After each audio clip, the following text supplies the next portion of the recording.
विजयपुर गांव में रामू अपनी बच्ची पायल के साथ रहता था। रामू ने बीमारी की वजह से अपने पत्नी को खो दिया था।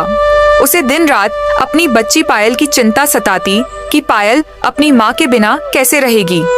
एक दिन रामू के पास उसका चाचा आकर कहता है, बेटा रामू, मेरी मानो तो तुम दूसरी शादी कर लो। बेटा, ये जिंदगी बहुत बड़ी है और ये बच्ची अभी छोटी है। इसे एक माँ की जरूरत है। तुम दिन रात इसके साथ रहकर माँ की तरह इसका ख्याल नहीं रख पाओगे। तुम कितने दिनों तक घर बैठे रहोगे?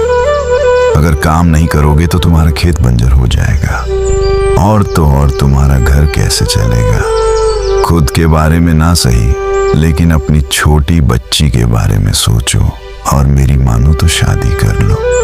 तुम्हारा उजड़ा हुआ घर फिर से बस जाएगा। रामू अपने चाचा की बात मान लेता है और कुछ ही दिनों में रामू की शादी चंद्रकला से हो जाती है। चंद्रकला, मैं तुमसे सिर्फ एक ही बात कहना चाहता हूँ। मेरी बेटी पायल का बहुत अच्छे से ख्याल रखना। उसे कभी उसकी माँ की कमी महसूस मत होने देना। आप बिल्कुल भी चिंता मत कीजिए। पायल सिर्फ आपकी ही नहीं, मेरी भी बेटी है। मैं उसका इतने अच्छे से ख्याल रखूंगी कि वह अपने सगी माँ को भी भूल जाएगी। मैं उसे बहुत खुश रखूंगी। आप बिल्कुल भी चिंता मत कीजिए। चंद्रकला पायल का बहुत अच्छे से ख्याल रखती है। दिन ऐसे ही बीतते चले जाते हैं। कुछ ही दिनों में चंद्रकला गर्भवती हो जाती है और 9 महीने बाद उसे भी एक बेटी होती है। समय बीतता चला जाता है। देखते ही देखते दोनों बेटी बड़ी हो जाती है। समय के साथ चंद्रकला का स्वभाव भी अब बदल चुका है। नास पिटी, अरे ओ पायल की बच्ची, मैं तुझे कब से आवाज दे रही हूँ। आवाज दे देकर मेरा गला बैठने को आ गया। आखिर तू कर क्या रही थी? कुछ नहीं माँ, लेकिन क्या बात है?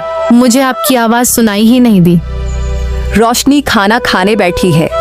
तूने वहाँ पानी का गिलास क्यों नहीं रखा? अगर उसे बीच में खांसी आ गई तो? तू क्या चाहती है निवाला उसके गले में अटक जाए और उसे कुछ हो जाए? बता, वहाँ पानी क्यों नहीं रखा? माँ कीजिए माँ, मैं भूल गई थी। मैं अभी उसे पानी देकर आती हूँ। आइंदा अगर मेरे एक कहने पर तू नहीं आई, तेरे कान मरोड़ कर रख दूंगी, समझी? अब मेरा मुंह क्या देख रही है? जाकर रोशनी को पानी देकर आ। चंद्रकला अपनी सगी बेटी को बहुत लाड प्यार करती और पायल को हमेशा गाली गलौच मिलती थी। पायल दिन रात काम करती और दोनों माँ बेटी आराम फरमाती थी। एक दिन चंद्रकला के पास उसकी एक सहेली आकर बोलती है, अरे चंद्रकला पड़ोसी गांव में साहूकार का लड़का है। राहुल बहुत ही पैसे वाले हैं और अच्छे घर के हैं। मैं कहती हूँ रोशनी के लिए इससे अच्छा लड़का और नहीं मिलेगा। लेकिन माया, वह लोग तो बहुत ही रईस है। दहेज भी अच्छा खासा मांगेंगे। हमारी तो इतनी हैसियत नहीं है। वैसे मेरा भी सपना है कि मेरी रोशनी बहुत ही अच्छे घर में जाए और उस घर में राज करे, लेकिन इतना दहेज कहाँ से लाएंगे? और तो और वो पायल नाम की बला जो मेरे घर बैठी है, उसका क्या करेंगे? वह रोशनी से बड़ी है। अगर मैं उसके पिताजी से कहती हूँ तो वह रोशनी की जगह पायल की शादी पहले कर देंगे और मैं नहीं चाहती कि मेरी रोशनी की जगह पायल उस घर में जाए। मैं उस रोशनी को किसी बिखरी के घर देखना चाहती हूँ, क्योंकि उसकी यही औकात है। उसकी माँ तो मर गई, लेकिन मेरे छाती पर बोझ छोड़ गई। ये लड़की मेरे ऊपर बोझ सी बन गई है। हमारे पास इतने पैसे नहीं है कि हम उसकी शादी करवा सके। मैं तो बस इतना चाहती हूँ कि मेरी रोशनी किसी अच्छे से खानदान में जाए। वह तो तू सही कह रही है। जब तक इस पायल की शादी नहीं होगी तब तक रोशनी की भी शादी नहीं हो पाएगी। तो लोग भी क्या कहेंगे? इसका सिर्फ एक ही उपाय है। या तो तू पायल की शादी किसी भिखारी से करवा दे, नहीं तो उसे कहीं दूर भेज दे। जब तक वह बात इस घर में रहेगी तुम निश्चिंत नहीं हो सकती और ना ही रोशनी के बारे में सोच सकती हो। इस रिश्ते को हाथ से मत जाने दो। मैं जानती हूँ तुम्हारे पास इतने पैसे नहीं, लेकिन तुम अपने पति से बात करो, उन्हें प्यार से समझाओ। भले ही इस रिश्ते के लिए कर्ज क्यों ना हो जाए, खेत क्यों ना गिरवी रखना पड़े, लेकिन यह रिश्ता हाथ से मत जाने दो। लेकिन उससे पहले इस पायल का बंदोबस्त लगाओ। हाँ माया, तुम बिल्कुल सही कह रहे हो। जल्द से जल्द इस पायल का बंदोबस्त लगाना ही होगा। पता नहीं यह लड़की मर क्यों नहीं जाती। अगर मर जाती तो मुझे इसकी चिंता करने की कोई जरूरत ही नहीं थी। कुछ दिन ऐसे ही बीत जाते हैं। एक दिन चंद्रकला के घर एक भिखारी आता है तो उसे चंद्रकला कहती है, देखने से तो तुम बूढ़े नहीं दिख रहे हो, अभी तुम तो जवान हो। तुम्हारे हाथ पैर भी सही है, दिख रहे हैं और सब कुछ सही सलामत है, तो जाकर कुछ कम क्यों नहीं कर लेते?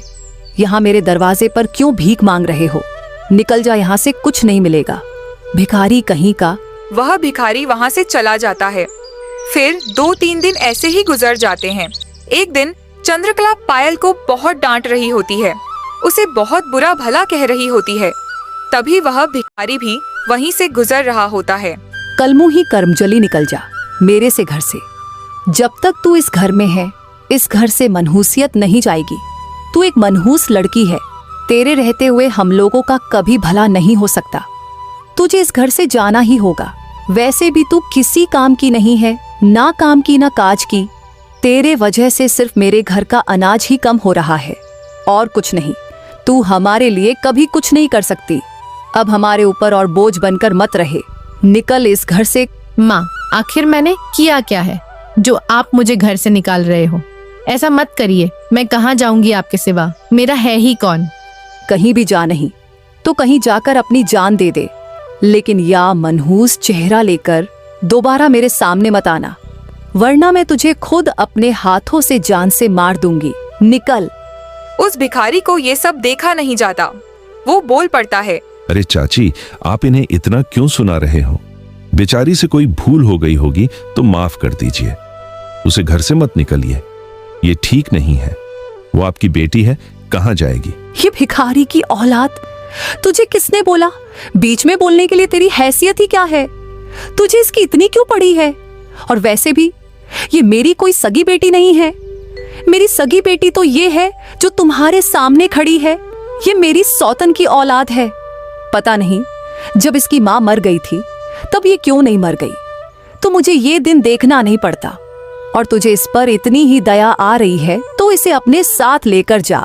वैसे भी तेरी और इसकी जोड़ी सही रहेगी दोनों के।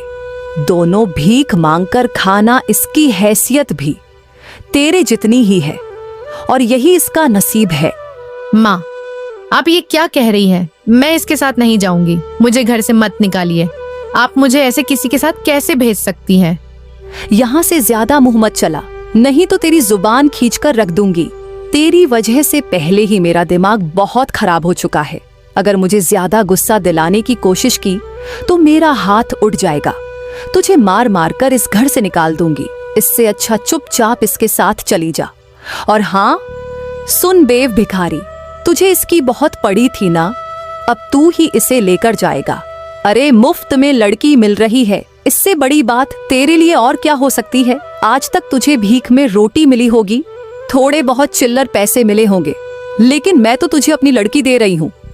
इससे बड़ी भीख और कोई हो ही नहीं सकती। मैं तुझे इसे दान में दे रही हूँ, लेकर जा इसे। अगर तू इसे यहाँ से लेकर नहीं गया तो मैं इसे जान से मार दूंगी।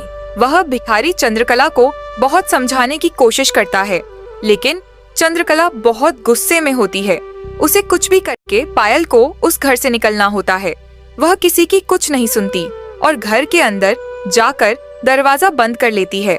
फिर भिखारी पायल से बोलता है, सुनिए, आप चिंता मत कीजिए, आप चलिए मेरे साथ। मैं आपके रहने का बंदोबस्त कर देता हूँ। मुझे नहीं लगता कि आपकी माँ अब आपके यहाँ रहने देगी।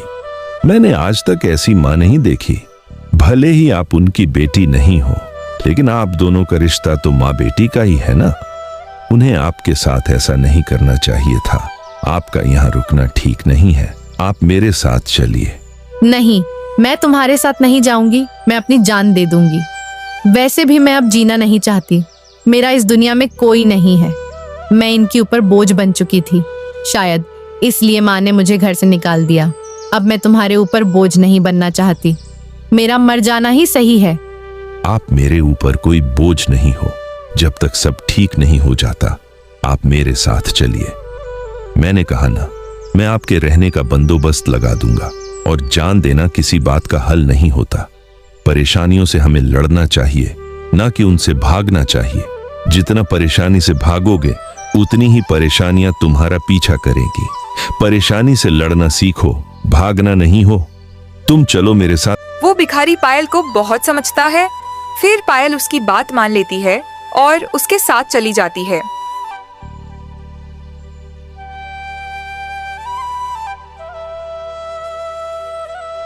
भिखारी उसे एक बहुत बड़े घर में लेकर जाता है। इतना बड़ा घर देखकर पायल पूरी तरह से चौंक जाती है और मन ही मन सोचती है, यह तो भिखारी है, इसके पास इतना बड़ा घर कैसे आया? यह घर किसका है? और तो और इस भिखारी का इस घर से क्या संबंध हो सकता है? मुझे तो कुछ समझ नहीं आ रहा। फिर पायल बिना बोले उसके साथ चली जाती है। फिर अंदर से एक औरत आती है। भिखारी उस औरत से कहता है, इनका नाम पायल है, आज से यह इसी घर में रहेगी। इनका बहुत अच्छे से ख्याल रखना, इन्हें किसी बात की कोई कमी महसूस मत होने देना। ठीक है बेटा, जैसा तुम कहो। आओ बेटी, अंदर आओ। इसे अपना ही घर समझो, संकोच मत करो। पायल को कुछ समझ नहीं आता। वह अंदर चली जाती है और वह भिखारी वहाँ से लौट जाता है। वह औरत पायल से कहती है, तुम बैठो बेटा, मैं तुम्हारे लिए कुछ खाने को लेकर आती हूँ। उसके बाद मैं तुम्हें तुम्हारा कमरा दिखा दूंगी। तुम वहाँ आराम से रहना। सुनिए चाची, मैं आपसे कुछ पूछना चाहती हूँ। मेरे मन में बहुत सारे सवाल हैं। अभी जो लड़का मुझे यहाँ छोड़ कर गया, वह कौन है और यह घर किसका है? आपका उस लड़के के साथ कोई रिश्ता है क्या? नहीं बेटा, मेरा उससे कोई रिश्ता नहीं है, लेकिन वह एक बहुत अच्छा इंसान है। कभी कभार यहाँ आ जाया करता है, थोड़ी देर रुकता है, कभी खाना खाता है तो कभी नहीं भी खाता। मुझसे मिलकर ऐसे ही चला जाता है। तुम इतना मत सोचो, तुम अभी अभी आई हो। मैं तुम्हारे लिए कुछ खाने को लेकर आती हूँ। बात को टालते हुए औरत वहाँ से चली जाती है। पायल के मन में अभी बहुत सारे सवाल होते हैं, क्योंकि उसे उसके सवालों का जवाब नहीं मिला, लेकिन वह कुछ बोल नहीं पाती। इधर शाम को जब रामू घर आता है तो पायल को न पाकर चंद्रकला से पूछता है, चंद्रकला, पायल कहीं दिखाई नहीं दे रही। इस वक्त कहाँ गई है? नाम मत लो। उस मनहूस लड़की का एक नंबर की घटिया लड़की है। वो हमारे मुंह पर कालिक पोत कर एक भिखारी के साथ भाग गई। यह बात सुनकर रामू को बहुत बड़ा धक्का लगता है।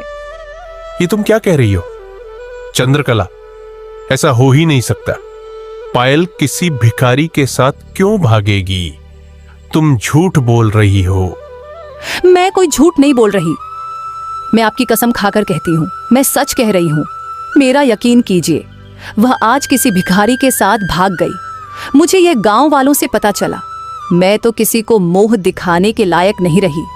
गांव में कई लोगों ने उसे भिखारी के साथ जाते हुए देखा है। आपको यकीन नहीं आ रहा तो गांव में किसी से भी पूछ लीजिए। वह जैसी ये जैसी दिखती है वैसी है नहीं।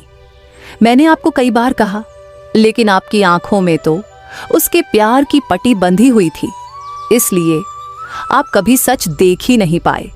मैं तो उसके लिए बहुत अच्छा लड़का देख रही थी। मैं आपको बताने ही वाली थी, लेकिन पता नहीं उस भिखारी में उससे क्या नजर आया जो उसके साथ भाग गई। मैं आपसे कह दे रही हूँ, आज के बाद उस लड़की का नाम भी इस घर में लेने की कोशिश की तो मैं रोशनी को लेकर इस घर को छोड़कर चली जाऊंगी। और उसे ढूंढने की कोशिश भी मत करना। मर जाए मेरी बला से, हमें उससे कोई मतलब नहीं है। उसने भागते समय आपकी इज्जत का ख्याल नहीं किया तो हम क्यों उसका ख्याल करें? कोई जरूरत नहीं है उसके बारे में कुछ भी पता करने की। वह चाहे जिए या मरे, हमें उससे कोई वास्ता नहीं।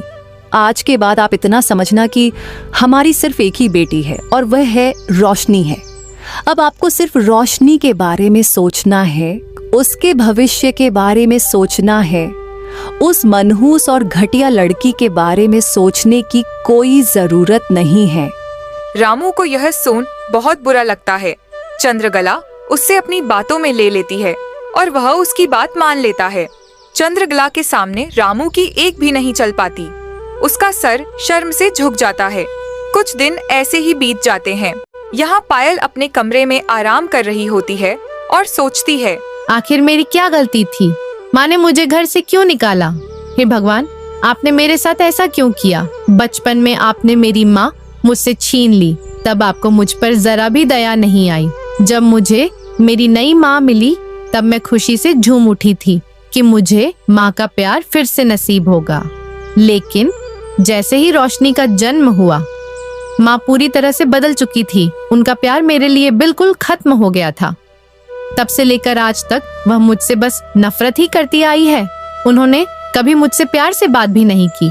पता नहीं ये चाची जी कौन है और वह लड़का कौन है। ये तो मेरे किसी रिश्ते में भी नहीं लगते, फिर भी मेरी कितनी मदद कर रहे हैं। मैं इनके घर भी कितने दिनों तक बोझ बनकर रहूंगी। और तो और मेरे तो कुछ समझ में नहीं आ रहा कि आखिर इन चाची का उस लड़के से क्या रिश्ता हो सकता है।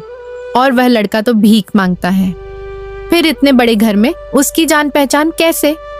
पायल ये सब सोच ही रही होती है, तभी वहाँ वो औरत आती है और पायल से कहती है, बेटा मैंने मेज पर खाना लगा दिया है, तुम चलकर खाना खा लो। आप मुझे कोई काम क्यों नहीं कहती? मैं दिन भर यहाँ कमरे में पड़े पड़े वैसे भी क्या करूंगी? मेरे मन में कई सवाल आते हैं। मुझे ऐसा लग रहा है कि मैं आप पर बोझ बनकर रह रही हूँ। अगर काम में आपका हाथ बटाऊंगी तो मुझे भी अच्छा लगेगा। मैं तो कहती हूँ आप आराम कर कीजिए, सारे काम मैं कर लिया करूंगी। मुझे आदत है और मुझे सारे काम आते हैं। नहीं बेटा, तुम हमारी मेहमान हो, हम तुमसे काम कैसे करा सकते हैं? मैं कर लूंगी, तुम बस आराम करो। अरे बेटी, इस घर में काम है ही कितना।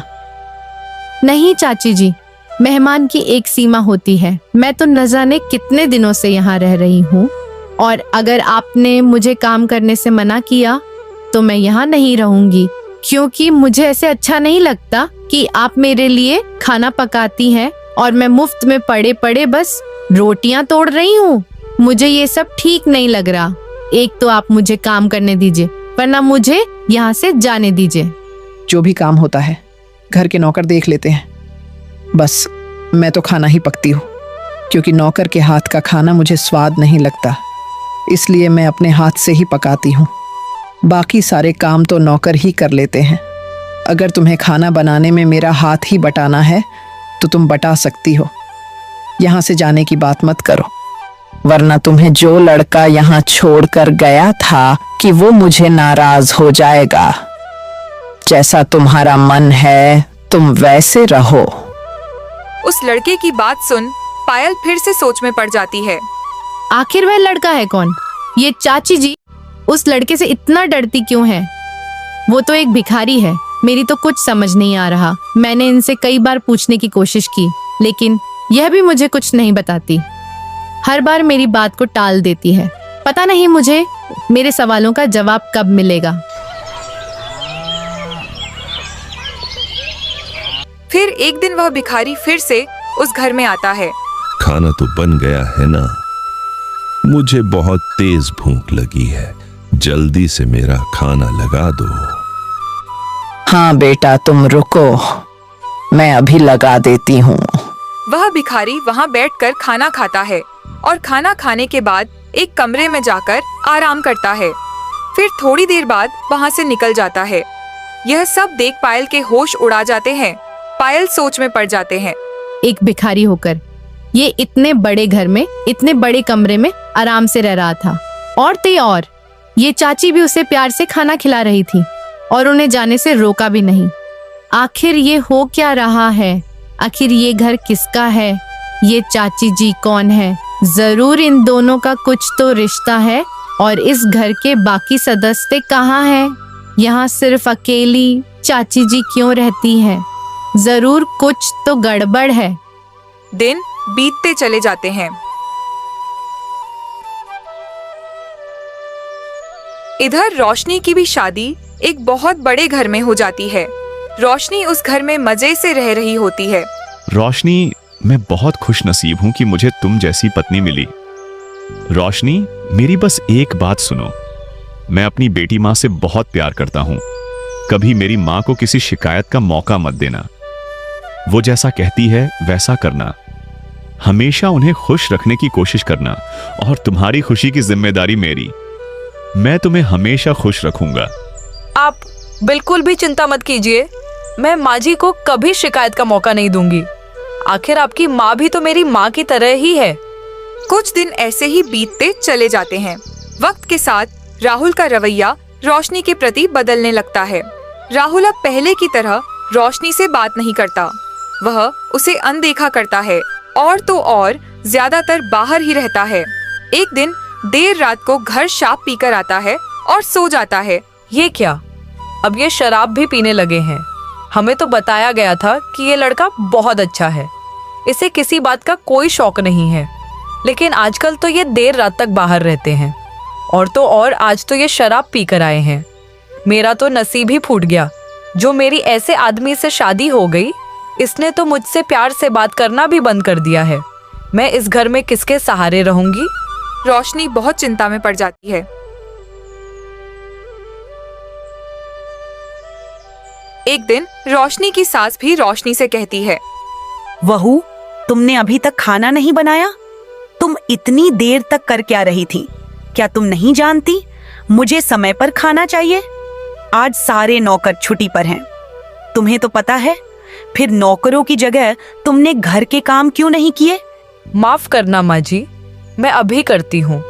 ऐसा कहकर रोशनी रसोई में चली जाती है और खाना बनाने लगती है। थोड़ी देर बाद उसकी सास जब खाना खाती है तो गुस्से में उठ खड़ी होती ही और कहती है, ये कैसा घटिया खाना बनाया है? क्या तुम्हें खाना तक बनाना नहीं आता? तुम्हें तुम्हारी माँ ने कभी कुछ सिखाया है या नहीं? क्या तुम इतने सालों तक मायके में सिर्फ रोटियां तोड़ने का काम कर रही थी? इस खाने को देखकर तो लग रहा है तुमने कभी खाना बनाया ही नहीं।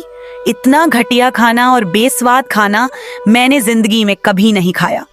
तुमसे अच्छे तो मेरे नौकर हैं, जो तुमसे लाख गुना अच्छा खाना बनाते हैं। मेरे तो भाग ही फूट गए। एक बहू होने के नाते तुम्हारे अंदर इतने गुण तो होने चाहिए कि तुम खाना बना सको, लेकिन नहीं, तुम्हें तो कुछ भी नहीं आता। और ना ही तुमने आज बर्तन ठीक से साफ किए हैं। कपड़े भी जैसे के वैसे ही दिख रहे हैं। तुम्हें कुछ भी काम नहीं आता। तुम किसी भी काम की ही नहीं हो। माताजी, मुझे रसोई काम नहीं आता। मैंने मेरे घर पर यह सो काम नहीं किए हैं। मैं बचपन से ही बहुत लाड प्यार से पली बड़ी हूँ। ये सब काम मेरी बड़ी बहन किया करती थी। खाने से लेकर घर के सारे काम वो किया करती थी। मैंने कभी किसी काम को हाथ नहीं लगाया। मैं जो भी काम कर रही हूँ वही बहुत है। आपको तो सिर्फ मेरे काम में नुक्स निकालना आता है, ये नहीं कि मैं काम करने की कोशिश तो कर रही हूँ ना। अगर आपको मेरे हाथ का कोई काम पसंद नहीं आ रहा तो आप खुद क्यों नहीं कर लेती? मुझे क्यों कहती हो? खुद तो दिन भर आराम फरमाती हो और मुझे काम कहती रहती हो। और एक साथ सारे नौकर छुट्टी पर कैसे जा सकते हैं? मुझे अच्छे से पता है तूने जानबूझकर सारे नौकरों को छुट्टी दे रखी है तनवो के। तुम लोगों को ऐसा लगता है कि जैसे बहू नहीं, मैं कोई नौकरानी हूँ, नौकरों को तनख्वाह देनी न पड़े, इसीलिए तुम लोगों ने नौकरों को काम से निकाल दिया और उसकी जगह मुझे नौकरानी बनाकर सारे काम करवा रही हो। ये सब मुझसे नहीं होता। ये सारी बातें राहुल सुन लेता है। उसे बहुत गुस्सा आता है। वो रोशनी से कहता है, रोशनी, तुम्हारी हिम्मत कैसे हुई मेरी माँ से अस्थि बात करने की? तुम अपने आप को समझती क्या हो? आज तक किसी की हिम्मत नहीं हुई कि मेरी माँ से ऐसी बात कर सके। मैंने तुम्हें पहले दिन ही कहा था, मेरी माँ मेरे लिए सब कुछ है। अगर किसी ने उन्हें ठेस पहुंचाने की कोशिश की तो मुझसे बुरा कोई नहीं होगा, पर तुमने आज कहीं बहुत बड़ा अपमान किया है। तुम तो अपनी माँ के चमचे हो, उनकी ही तरफदारी करोगे। तुम्हें यह दिखाई नहीं दे रहा कि तुम्हारी माँ मुझसे कैसी बात कर रही है। तुम्हें तो बस मेरी ही गलती दिख रही है और तुम्हारी माँ ही क्या, तुम भी कोई कम दोषी नहीं हो। देर रात तक बाहर रहते हो, शराब पीते हो, जुआ खेलते हो। तुम लोगों ने झूठ बोलकर हमें फंसाया है। हमें तो बताया गया था कि तुम लोग बहुत अच्छे हो। तुमको एक नंबर के नशेड़ी और आवारा निकले। रोशनी, जबान संभाल कर बात करो, वरना मैं तुम्हारी जबान खींच लूंगा। खटिया और बदतमीज लड़की भिखारन, कहीं की तू एक गरीब के घर से है। तुम लोगों की औकात भी नहीं है जो हम लोगों के सामने खड़े रह सके। फिर भी हम लोगों ने तुम जैसे लोगों के साथ रिश्ता जोड़ा। तुम तो एहसान मानो तुम्हारा बाप ही आया था मेरे पास हाथ जोड़े तुम्हारा रिश्ता लेकर। मैं नहीं, तुम कोई आसमान से उतरी परी नहीं हो जो मैं तुम्हारे साथ रहने के लिए तरसूंगा। मैं ऐसी लड़की के साथ नहीं रहना चाहता जो ना मेरी इज्जत करती हो और ना ही मेरी मां की चली जाओ। इस घर से मैं तुम्हें तलाक देता हूं। तुम्हें जितना बोलना था तुम्हें बोल दिया। अब निकल जाओ मेरे घर से। अब तुम हम दोनों के पैर में भी गिर गई ना, फिर भी हम दोनों तुम्हें माफ नहीं करेंगे आइंदा। मेरे घर में पैर रखने की कोशिश मत करना, वरना मैं तुम्हें जान से मार दूंगा, समझी? घटिया कहीं की, निकल यहां से।